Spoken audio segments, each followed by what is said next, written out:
আমি তোমাদের নানান রকমের শরীর চর্চা করতে শেখাই, কখনো যোগা, কখনো কার্ডিও, কখনো ওয়েট ট্রেনিং, যাতে তোমরা সুস্থ থাকতে পারো, ভালো থাকতে পারো, একটা সুস্থ সুন্দর জীবন পেতে পারো, সারাদিন চনমনে থাকো। কিন্তু জানো তো, এমন কিছু রোগ আছে যেগুলো কোনো নিয়ম মেনে চলে না। সে তুমি যতই প্রোটেকশন নাও বা যতই হেলথ কনসিয়াস থাকো, তোমার কিন্তু হয়ে যেতেই পারে। এই যেমন ধরো ডেঙ্গি, তুমি হয়তো খুব মেনটেন্ড একটা লাইফস্টাইল লিড করছো, স্টিল একটা মশা এসে কোথা থেকে তোমায় কামড়ে দেবে আর তুমি ডেঙ্গিতে আক্রান্ত হয়ে যাবে। এটা তো তোমার ভুল নয়, কিন্তু হতেই পারে। হ্যাঁ, ডেঙ্গি থেকে বাঁচার জন্য আমরা ঘরের আশেপাশে কোথাও জল জমতে দেব না, কিন্তু তার মানে এই নয় যে তাহলেই তুমি ডেঙ্গি থেকে পুরোপুরি সেফ হয়ে গেলে, তাই না?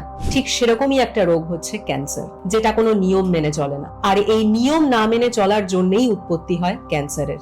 ছোট্ট করে বলি, তোমরা সবাই দেখতেই পাচ্ছ যে দিল্লিতে AQI 700-র উপরে, অর্থাৎ দিল্লিতে যারা বাস করছে তাদের গড়ে 20 থেকে 25টা সিগারেট খেলে যে শরীরে ক্ষতি হয় তার চেয়েও বেশি ক্ষতি হচ্ছে। তুমি হয়তো ব্যায়াম করছো, প্রপার ডায়েট নিচ্ছ, কিন্তু তাতে কোনো কাজই হচ্ছে না, কারণ তোমার ফুসফুস একদিন জবাব দিয়ে দেবে, আমি আর পারছি না। এরপর কি হবে?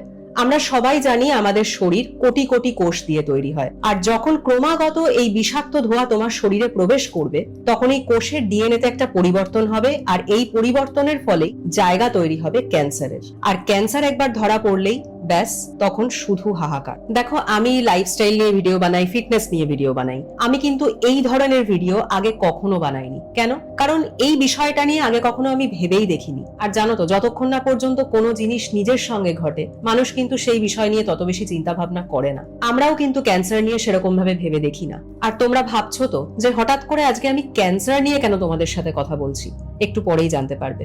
আমার খুব কাছের একজন বন্ধু আছে, তার মামার ক্যান্সার হয়েছে, তিনি দিল্লিতে থাকেন। জানার পরে ভীষণ কষ্ট পেয়েছি, কিন্তু সবচেয়ে দুঃখের ব্যাপার হচ্ছে উনি এই কথাটা আমাদের কাউকে জানতে দেননি।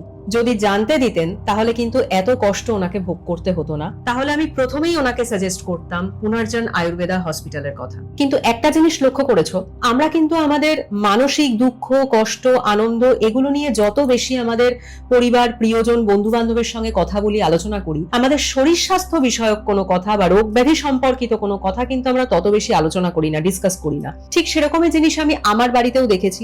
আমার বাবা মা যতদিন ছিলেন, তারাও কিন্তু একে অপরের সঙ্গে এই স্বাস্থ্য সম্পর্কিত কোনো কথা খুব বেশি আলোচনা করতেন না, পাছে একে অপরকে নিয়ে টেনশন শুরু হয়ে যায়। কিন্তু আমার মনে হয় এই বিষয়গুলো নিয়ে খোলাখুলি কথা বলা ভীষণ প্রয়োজন, কারণ যতক্ষণ না পর্যন্ত আমরা কথা বলবো, আলোচনা করব, ততক্ষণ পর্যন্ত আমরা জানতে পারবো না যে ভালো কোনটা আর মন্দ কোনটা। আমি জানি না কেন কেউ আলোচনা করে না, কিন্তু আমি চাই না আমার বন্ধুর মামার মতন যারা এই সমস্ত বিষয়গুলো নিয়ে আলোচনা করতে চান না, তাদেরকে সেই একই রকম কষ্ট ভোগ করতে হোক। তাই আমার মনে হয় এই ধরনের ভিডিও আরো বেশি করে বানানো উচিত, যাতে মানুষের মধ্যে সচেতনতা গড়ে তোলা যায়। তাই আমার সঙ্গে থাকো আর দেখতে থাকো, কারণ এই ভিডিওর শেষে আমি তোমাদের জন্য শেয়ার করব ক্যান্সার থেকে বাঁচার জন্য বিশেষ কিছু টিপস আর একটা বিশেষ ধরনের যোগাসন। ভিডিওটা দয়া করে একদম শেষ পর্যন্ত দেখো, কোথাও স্কিপ করো না।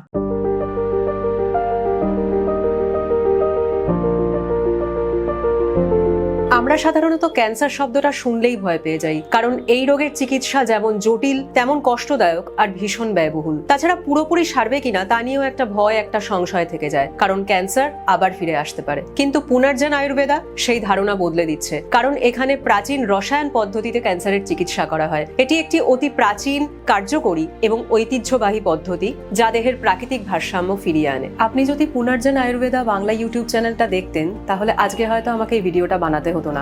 তাই এই ভিডিওটা দেখার পর অবশ্যই সেই ভিডিওগুলো দেখবেন।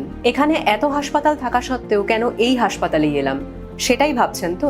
তাহলে চলুন প্রমাণ দিয়ে দিই। আমার হাজবেন্ডের লাংস ক্যান্সার, কার্সিনোমা। তো আমি প্রচণ্ডভাবে নার্ভাস ছিলাম যে আমার হাজবেন্ডকে সুস্থ করে তুলতে পারবো কিনা। কিন্তু আমার হাজবেন্ডের কেমো চলছে, তার সঙ্গে সঙ্গে আমি এই আয়ুর্বেদিক সেন্টারের আমি অ্যাড্রেস পাই। এবারে সত্যি কথাই মানে আগের থেকে ভালো রিপোর্ট, ভগবানেরও আশীর্বাদ বলতে হবে। চেষ্টা করব চালিয়ে যাওয়ার জন্য, ওনাকে সুস্থ করার জন্য। এবং এখানকার দিদি, দাদা এবং ম্যাডাম আমি মনে করি খুব উপকার হয়েছে। ওনার সাহায্য, ওনাদের হেল্প এবং আয়ুর্বেদিক সেন্টারকে অনেক অনেক ধন্যবাদ। কি এবার বুঝতে পারলেন তো কেন এই হাসপাতালটাকেই আমি এত বেশি প্রেফার করি? কারণ এইসব বাস্তব অভিজ্ঞতাই প্রমাণ করে যে পুনর্জন আয়ুর্বেদা হাসপাতাল আজ ক্যান্সার রোগীদের কাছে একটা নতুন আশার জায়গা হয়ে উঠেছে। আপনারা অনেকেই হয়তো জানেন না, গত 20 বছর ধরে পুনর্জন আয়ুর্বেদা অসাধারণ চিকিৎসার মাধ্যমে হাজার হাজার ক্যান্সার রোগীকে নতুন জীবন দিয়ে আসছে। সত্যি কথা বলতে কি, ক্যান্সার রোগীদের কষ্ট দেখলে আপনার চোখে জল চলে আসবে, বুক কষ্টে ভারী হয়ে উঠবে, আর এতটাই কষ্ট যে আমি বললেও আপনাদের বিশ্বাস হবে না। নমস্কার। নমস্কার। আপনার নাম কি? সুখজিৎ মণ্ডল। আমি শ্রমিক মানুষ, আমার মা বাবা কেউ নেই, আমি খুবই গরিব মানুষ, অনাথ মানুষ আর কি। তো আমি নিজস্ব রোজগারের জন্য বেঙ্গালোরে গিয়েছিলাম, শুয়েছিলাম। রাত্রে 2:30 নাগাদ আমার এই ডান দিকে নাক দিয়ে কন্টিনিউ 2-2.5 লিটার মতো রক্ত পুরো বার হয়েছিল।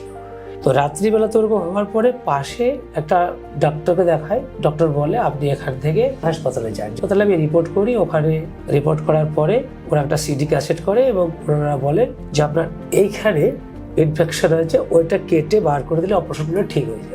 এখন কি অসুবিধা আছে? তো এখন অসুবিধা আমার এই 1 মাস হলো ঠান্ডা লেগেছিল, আর 8 থেকে 10 দিনের মাথায় এই নাকটা পুরোপুরি জাম হয়ে গেছে। নাকের ভিতর থেকে মাংস দ্বিতীয়বার বার হতে শুরু হচ্ছে আবার, আর পুরো এই নাকটা নিঃশ্বাস পাচ্ছি।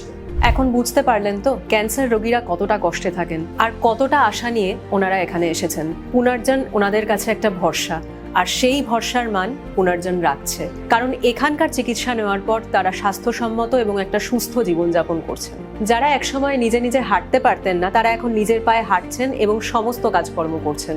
প্রথম দিকে ওনার যে প্রবলেমটা হতো সেটা পায়ে ব্যথা হতো, দিয়ে সেই ব্যথাটা আস্তে আস্তে খুব বাড়তে থাকে, পায়ে চাপ দিতে পারতো না। তাই এইভাবে ব্যথা বাড়তে বাড়তে এক সময় ওনাকে সব জায়গায় নিয়ে যেত হুইল চেয়ারে বা বাড়িতে কোলে করে এক জায়গা থেকে আরেক জায়গায় তুলে নেওয়া হতো।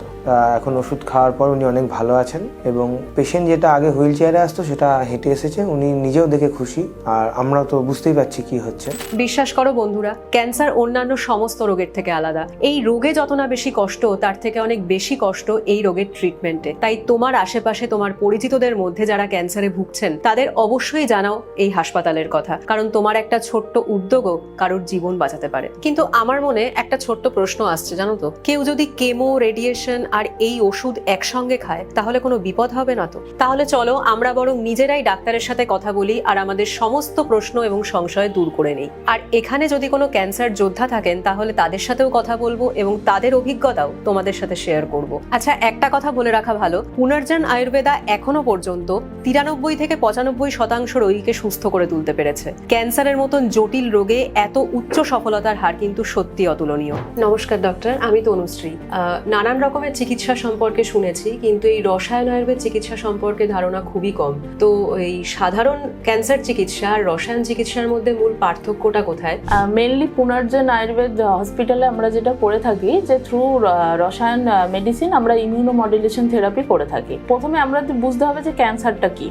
তো আমাদের আয়ুর্বেদ ভাষায় আমরা ক্যান্সারটাকে বলি অর্বুদ, এবং এটা শরীরে যে কোনো জায়গায় হতে পারে, এবং এটা মেনলি তখনই হয় শরীরে যখনই আমাদের যে আমরা 3টে দোষ বলি, বাত, পিত্ত, কফ, সেটা যখন খুবই উইক হয়ে যায় এবং সাথে আমাদের যে সপ্ত ধাতু আছে সেটিও উইক হয়ে যায়।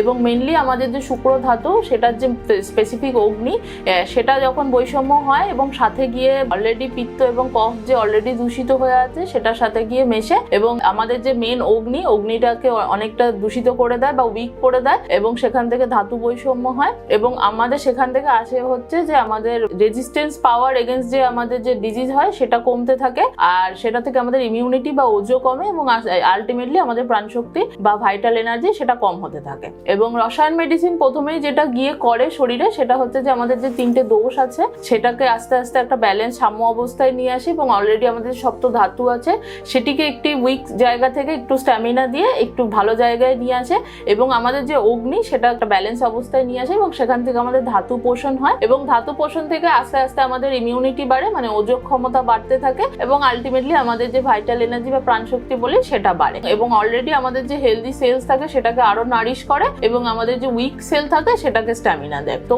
এইভাবে আমাদের রসায়ন মেডিসিন শরীরে কাজ করে। ম্যাম, ক্যান্সারের অন্যান্য চিকিৎসায় নাকি অনেক সাইড এফেক্ট হয়, তো এই চিকিৎসায় কোনো সাইড এফেক্ট নেই তো? আমাদের এখানে যে রসায়ন মেডিসিন বা আমরা যে থ্রু রসায়ন মেডিসিন যে থেরাপি আমরা করি সেটাকে আমরা মেনলি বলে থাকি ইমিউনোমডুলেশন থেরাপি। তো এখনো অবধি আমরা সচরাচর সেরকম কোনো সাইড এফেক্টস দেখতে পাইনি ওষুধের, বা পাই না, সেরকম কমপ্লেন কোনো পেশেন্ট আজ পর্যন্ত আমাদের করেনি। বরঞ্চ অন্যান্য যে চিকিৎসা আছে তাদের যে সাইড এফেক্টস বা যেগুলো ক্ষতি হয় সেগুলো আস্তে আস্তে আমরা উন্নতির দিকে সাহায্য করে আমাদের মেডিসিন। আচ্ছা, এই চিকিৎসা কি শেষ পর্যায়ের ক্যান্সার রোগীদের ক্ষেত্রে কাজ করে? আপনাদের হাসপাতালে এরকম কোনো রোগী আছেন? 2020 সালে বুচ্ছাইয়া নামে একজন রোগী এই হাসপাতালে আসে এবং তার তখন প্যানক্রিয়াস ক্যান্সারের লাস্ট স্টেজে ছিল। এখানকার চিকিৎসা করিয়ে বিগত 5 বছর ধরে সে ভালো আছে। ম্যাম, আমার ভিউয়ার্সরা খুব হেলথ কনসিয়াস, তো তাদের উদ্দেশ্যে যদি কিছু টিপস দেন। টিপস বলতে আমরা যেটা মেইনলি বলে থাকি, খুবই নর্মাল জিনিস, যেমন রেগুলার এক্সারসাইজ 30 to 45 মিনিটস খুবই দরকার। ওয়াকিং, সাথে কিছু যদি ওয়েট লিফটিং কিছু যদি করে, আরও এরোবিক্স কিছু এক্সারসাইজ তো রোজই দরকার প্রত্যেকটা মানুষের। সাথে আমরা যদি কিছু আমাদের ডায়েট হ্যাবিটে চেঞ্জ করি বা লাইফস্টাইল, যেমন অ্যাডিকশন, অ্যালকোহল আমরা যেটাকে বলি, একদমই করা যাবে না। আর সাথে আমরা যে এখন যে ফাস্ট ফুড বা ফুড হ্যাবিটস আমাদের যেগুলো থাকে সেগুলো একটু চেঞ্জ করলেই আমরা বলি যে মানুষ ভালো থাকবে। যে ধরনের খাবার দাবার ক্যান্সারের জন্য তাই সেই ধরনের খাবার দাবার অ্যাভয়েড করা এবং মানে যে ধরনের খাবার ভালো, যেমন ধরুন ফ্রুট, ভেজিটেবলস, সেগুলো নিয়মিত খাওয়া, এগুলো ক্যান্সারের পেশেন্টকে মানে কোনো রোগী যাতে ক্যান্সার না হয় সেগুলোর জন্য যথেষ্টই উপকার। দেখো বন্ধুরা, অনেক রোগীরাই প্রথম দিকে আধুনিক চিকিৎসা চেষ্টা করেন, কিন্তু যখন ফল মেলে না তখন তারা আয়ুর্বেদিক চিকিৎসার দ্বারস্থ হন। এটা তাদের অভিজ্ঞতা থেকেই জানা গেছে, যারা শুরু থেকেই আয়ুর্বেদিক চিকিৎসার দ্বারস্থ হন তাদের ফলাফল অসাধারণ ভালো হয়। আপনার নামটা কি? তাপস মুর্মু। আর আপনার পেশেন্টের নাম? সঞ্জয় মধু। কোথা থেকে এসেছেন আপনারা? পুরুলিয়া ডিস্ট্রিক্ট, আদ্রা, কাশীপুর। আপনি জানতে পারলেন কিভাবে যে ওনার ক্যান্সার হয়েছে? প্রথমে রাইট হিপে বাবার পায়ে ব্যথা হয়, তারপরে ডাক্তার দেখি, ডাক্তারবাবু ওষুধ দেয়, তারপরে ডাক্তারবাবু বললো এমআরআই করে।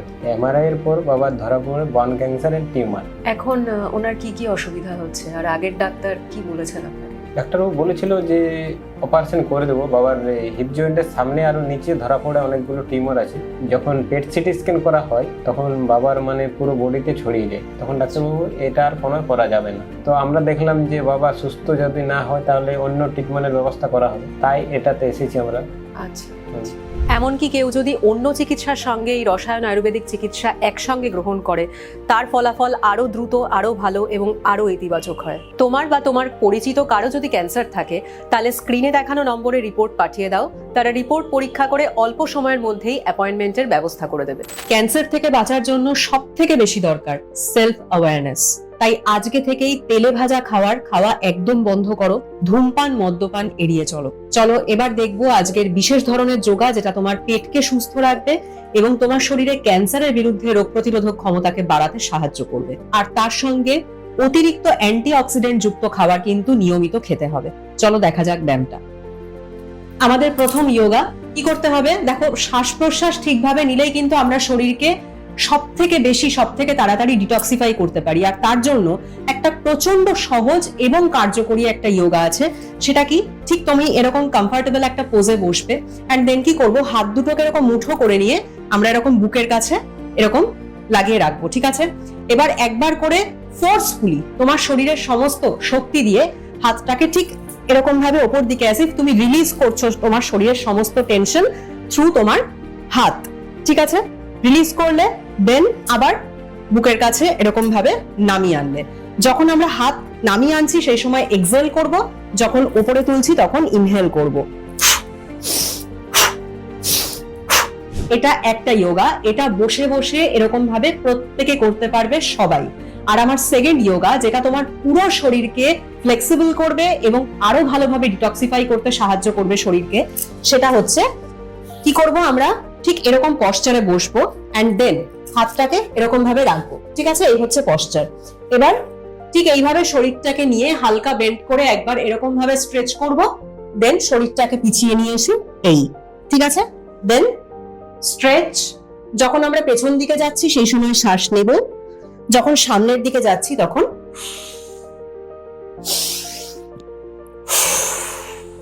ঠিক আছে? তোমরা এটাকে আরেকটু স্লোলি করবে এবং পশ্চারটাকে আরেকটু হোল্ড করার চেষ্টা করবে।